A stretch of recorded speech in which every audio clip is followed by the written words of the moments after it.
നമസ്കാരം, news prime മലയാളത്തിലേക്ക് സ്വാഗതം. കോൺഗ്രസ് നയിക്കുന്ന ഇന്ത്യ മുന്നണിയിൽ സഖ്യകക്ഷികൾ കുറഞ്ഞു വരുന്നു എന്നതാണ് BJP ഒരു പരിഹാസം പോലെ എടുത്തു പറയുന്നത്. അതായത് ലോക്സഭയിലും രാജ്യസഭയിലും ഇന്ത്യ മുന്നണിയുടെ അംഗബലം കുറഞ്ഞിരിക്കുന്നു. BJP നയിക്കുന്ന NDAയ്ക്കാണെങ്കിൽ സമാനതകളില്ലാത്ത വർധനവ് കഴിഞ്ഞ ഏതാനും നിയമസഭാ തെരഞ്ഞെടുപ്പിന് ശേഷം നടന്നിരിക്കുന്നു. ഇത് BJPയുടെ എന്തോ മേന്മയായി പറയുന്നുണ്ട്. പക്ഷെ യാഥാർത്ഥ്യം എന്തെന്നാൽ കോൺഗ്രസുമായി മെർജ് ചെയ്യാൻ, അതായത് ലയനത്തിൽ ആലോചിക്കുന്ന പാർട്ടിയുടെ എണ്ണം കൂടിക്കൂടി വരികയാണ്. അതിൽ ഒന്നാമത് നിൽക്കുന്നത് തൃണമൂൽ കോൺഗ്രസ്, പിന്നെ നിൽക്കുന്നത് ആം ആദ്മി പാർട്ടിയുടെ വിമത ഘടകം, ബിജു ജനതാദളിലെ വിമത ഘടകം, അതുപോലെ YSR കോൺഗ്രസ് മൊത്തത്തിൽ ചേരാൻ നിൽക്കുന്നു. ഇത്തരത്തിൽ പോകുന്നു പാർട്ടികളുടെ എണ്ണം. മഹാരാഷ്ട്രയിലെ NCPയും കൃത്യമായി കോൺഗ്രസിലേക്ക് ലയിക്കുമെന്ന് അവർ വാക്കാൽ പറഞ്ഞിരിക്കുന്നു.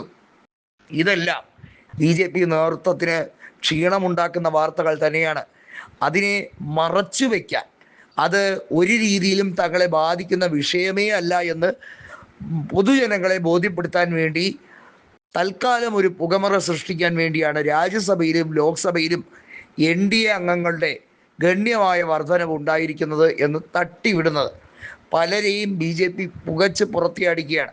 കേന്ദ്രമന്ത്രിസഭയിൽ നിന്നും ജോർജ് കുര്യൻ എന്ന സഹമന്ത്രി രാജിവെച്ചിരിക്കുന്നു. ഇനി പല നേതാക്കളെയും ആട്ടി പുറത്തിയടിക്കാനായിട്ട് പരക്കം പാഞ്ഞ് നടക്കുകയാണ്.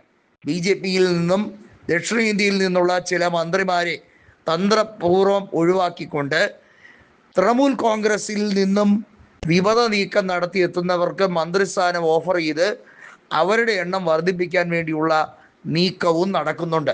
അതായത് ഉത്തരത്തിലുള്ളത് എടുക്കുകയും വേണം, കക്ഷത്തിരിക്കുന്നത് പോവുകയും ചെയ്യരുത്. ഇതാണ് BJPയുടെ ശ്രമം. എല്ലായിടത്തും കുളം കലക്കി മീൻ പിടിക്കാൻ ഇവർ വിരുദ്ധരാണ്. അതിനുവേണ്ടിയുള്ള ശ്രമങ്ങളാണ് നടത്തുന്നത്. പക്ഷേ യാഥാർത്ഥ്യം എന്തെന്നാൽ എല്ലാ കുളത്തിൽ നിന്നും മീൻ കിട്ടില്ല എന്നുള്ളതാണ് സത്യസന്ധമായ കാര്യം.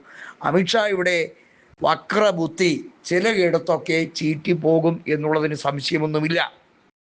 DK ശിവകുമാറിനെ പോലെ ഒരാൾ നേർക്ക് നേരെ നിന്നാൽ ഈ അമിത്ഷായുടെ കുശാഗ്ര ബുദ്ധിയും ഈ ഇലക്ഷൻ എഞ്ചിനീയറിങ്ങും ഒക്കെ സാവധാനത്തിൽ അത് കെട്ടടങ്ങും എന്നുള്ളതിന് സംശയമൊന്നും വേണ്ട എന്നുള്ളതാണ്. കൃത്യമായി നോക്കിയാൽ NDAയുടെ ഭൂരിപക്ഷം ലോക്സഭയിൽ വർദ്ധിച്ചു.